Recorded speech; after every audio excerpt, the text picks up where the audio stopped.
Hello all, welcome back to my channel. പത്തനംമാറ്റിൽ വരാൻ പോകുന്ന കുറച്ച് നല്ല എപ്പിസോഡുകളുടെ ഒരു പുതുപുത്തൻ വിശേഷങ്ങളിലേക്ക് എല്ലാവർക്കും സ്വാഗതം. അപ്പോൾ വീഡിയോയിലേക്ക് കിടക്കുന്നതിന് മുമ്പ് നിങ്ങൾ ഈ ചാനൽ സബ്സ്ക്രൈബ് ചെയ്യാതെയാണ് കാണുന്നതെങ്കിൽ ഇപ്പോൾ തന്നെ ഒന്ന് സബ്സ്ക്രൈബ് ചെയ്ത് സപ്പോർട്ട് ചെയ്തേക്കുക. അതുപോലെ തന്നെ വീഡിയോ മുഴുവനായി കാണുക. വീഡിയോ കണ്ടിട്ട് ഇഷ്ടപ്പെടുവാണെങ്കിൽ വീഡിയോ ലൈക്ക് ചെയ്യുക. സീരിയലിൻ്റെ പ്രൊമോയിൽ കാണിക്കുന്നുണ്ടല്ലോ, നവ്യയുടെ വാക്കുകൾ താങ്ങാൻ കഴിയാതെ നയന തൻ്റെ അച്ഛനോടും അമ്മയോടും യഥാർത്ഥ പ്രതി ആരാണെന്നും ആദർശ് നിരപരാധിയാണെന്നും തുറന്നു പറയുന്നുണ്ട്. അങ്ങനെ സത്യങ്ങൾ അറിയുന്ന ഗോവിന്ദനും കനകയും ആദർശിനോട് പറഞ്ഞു പോയതിനൊക്കെ ക്ഷമ ചോദിക്കുന്നുണ്ട്. എന്നാൽ ഇതെല്ലാം കാണുകയും കേൾക്കുകയും ചെയ്യുന്ന നന്ദുവിൻ്റെ ഉള്ളിലാകട്ടെ മുമ്പത്തേക്കാൾ ഏറെ അഭിയോട് വല്ലാത്തൊരു വിരോധം തോന്നുന്നുണ്ട്. എസ് ഐ ആകുന്നതിന് മുമ്പ് തന്നെ നന്ദുവിന് അഭി ചെയ്യുന്ന കുറ്റങ്ങളെല്ലാം കണ്ടുപിടിക്കണം എന്ന് നിർബന്ധമുണ്ടായിരുന്നു. അപ്പോൾ പിന്നെ എസ് ഐ ആകുന്ന നന്ദുവിന് അത് വളരെ ഈസി ആയിട്ട് സാധിക്കും എന്ന വിശ്വാസവും അതുപോലെ തന്നെ അഭിയുടെ തെറ്റുകൾ എല്ലാം എല്ലാവരെയും ബോധ്യപ്പെടുത്തണം എന്ന ആവേശവും ഒരുപാട് വർദ്ധിക്കുന്നുണ്ട്. എന്നാൽ മറുഭാഗത്ത് അഭിയുടെ ഉള്ളിലാണെങ്കിൽ നന്ദു എസ് ഐ ആയി വന്നത് തീരെ ഇഷ്ടപ്പെട്ടിട്ടില്ല. അതുമാത്രമല്ല, നന്ദുവിന് സ്വന്തം സ്ഥലത്ത് തന്നെ സെലക്ഷൻ കിട്ടുകയും ചെയ്തു.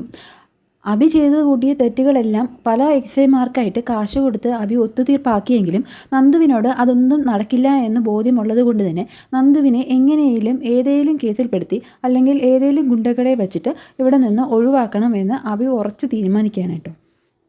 അതുപോലെ തന്നെ നവ്യയും നയനയും തമ്മിൽ അകറ്റിയതുപോലെ നന്ദുവിനെയും നവ്യയിൽ നിന്നും അകറ്റി നിർത്താനായിട്ട് അഭി പലതും പ്ലാൻ ചെയ്യുന്നുണ്ട്. അതിൻ്റെ ഭാഗമായിട്ട് തന്നെ ഗോവിന്ദനോടും കനകയോടും അഭി പറയുന്നുണ്ട്, നന്ദുവിന് എടുത്ത ചട്ടം ഇത്തിരി കൂടുതലാണ്. ആരാ എന്താ എന്ന് നോക്കാതെ തന്നെ പ്രതികരിക്കുന്ന സ്വഭാവമാണ് നന്ദുവിനത്. ഇപ്പോൾ പിന്നെ എസ് ഐ ആയതുകൊണ്ട് തന്നെ ആ സ്വഭാവം വർദ്ധിച്ചിട്ടേ ഉള്ളൂ. അത് നന്ദുവിന് വളരെയധികം ദോഷം ചെയ്യും. അതുകൊണ്ട് അച്ഛനും അമ്മയും അവളെ നന്നായിട്ടൊന്ന് ഉപദേശിക്കണം. പറ്റുമെങ്കിൽ ഇവിടെ നിന്നും ട്രാൻസ്ഫർ വാങ്ങി മറ്റേതെങ്കിലും സ്റ്റേഷനിലേക്ക് ചാർജ് എടുക്കുന്നതാണ് നല്ലത്. അതുമാത്രമല്ല, ആദർശ് ഇത്രയും വലിയ തെറ്റ് ചെയ്തിട്ടും നന്ദു ഇപ്പോഴും സ്നേഹിക്കുകയും ബഹുമാനിക്കുകയും ചെയ്യുന്നത് ആദർശിനെയാണ്. എന്നാൽ സ്വന്തം ചേച്ചിയെയും കുഞ്ഞിനെയും ജീവന തുല്യം സ്നേഹിക്കുന്ന എന്നോട് അവൾക്ക് ഇപ്പോഴും പുച്ഛമാണ്. അത് അവളുടെ സംസാരത്തിലും പെരുമാറ്റത്തിലും പ്രകടമാകുന്നുണ്ട്. ഇത് കേൾക്കുമ്പോൾ കനകയ്ക്ക് ആകെ ദേഷ്യം വരുന്നുണ്ട് കേട്ടോ. കാരണം കനകയും ഗോവിന്ദനും ഒക്കെ ഇപ്പോൾ എല്ലാ സത്യങ്ങളും അറിഞ്ഞു കഴിഞ്ഞല്ലോ. അപ്പോൾ ഗോവിന്ദൻ മനസ്സിൽ വിചാരിക്കുന്നുണ്ട്, ഇവൻ എന്തൊരു അഭിനയമാണ് ഈ കാഴ്ച വയ്ക്കുന്നത്, ഇവനെ കൊണ്ട് എങ്ങനെ ഇതൊക്കെ സാധിക്കുന്നു എന്ന്. അപ്പോൾ കനക പറയുന്നുണ്ട്, നന്ദുവിൻ്റെ ഉള്ളിൽ അങ്ങനെയൊന്നും ഇല്ല, അതൊക്കെ മോൻ്റെ തോന്നലാണ് എന്ന് പറയുമ്പോൾ അഭി പറയുന്നുണ്ട്, അല്ല അമ്മേ, അതെൻ്റെ തോന്നലൊന്നും അല്ല. നന്ദുവിന് ഇപ്പോഴും എന്നെ അംഗീകരിക്കാൻ കഴിഞ്ഞിട്ടില്ല. എങ്കിലും ഞാൻ അതൊന്നും കാര്യമാക്കുന്നില്ല അമ്മേ, അത് അവളുടെ പ്രായത്തിൻ്റെ പക്വത കുറവായിട്ട് ഞാൻ കാണുന്നുള്ളൂ. അപ്പോൾ കനകം ഉള്ളിൽ ചിന്തിക്കുന്നുണ്ട്, ഇല്ലടാ, എൻ്റെ മോൾക്ക് ഒരു പക്വത കുറവുമില്ല. അവൾക്ക് തെറ്റും ശരിയും കണ്ടാൽ തിരിച്ചറിയാനുള്ള കഴിവ് ദൈവം നൽകിയിട്ടുണ്ട്. എൻ്റെ 3 പെൺമക്കളിൽ വിഡ്ഢിയായി പോയത് നവ്യമോളാണ്. അവളുടെ ജീവിതമാണെങ്കിൽ നിൻ്റെ കയ്യിൽ പെട്ട് തൊലയുകയും ചെയ്തു. എല്ലാം തൊലച്ചു കൂട്ടിയിട്ട് അവൻ നിന്ന് അഭിനയിക്കുവാണ് എന്നൊക്കെ കനക ഉള്ളിൽ ചിന്തിക്കുന്നുണ്ട് കേട്ടോ. എങ്കിലും ഉള്ളിലെ ദേഷ്യം എല്ലാം മറച്ചു വെച്ചുകൊണ്ട് കനകയാണെങ്കിൽ അഭിയുടെ മുന്നിൽ നന്നായിട്ട് അഭിനയിക്കുന്നുണ്ട്.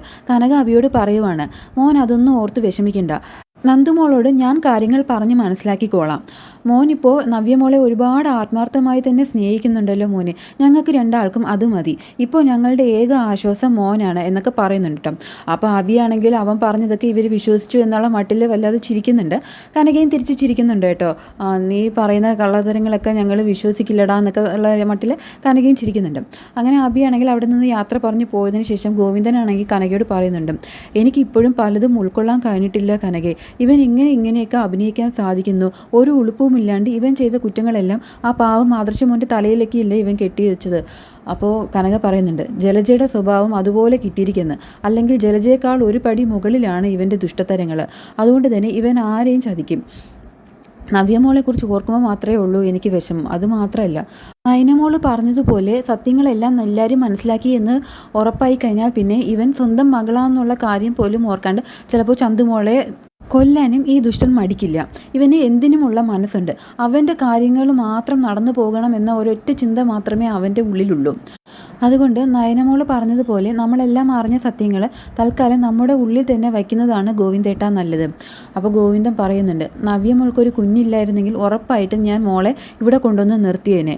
ഇങ്ങനൊരു ദുഷ്ടനെ ഭർത്താവായിട്ട് മോൾക്ക് എന്തിനാ എന്ന് പറയുന്നുണ്ട്.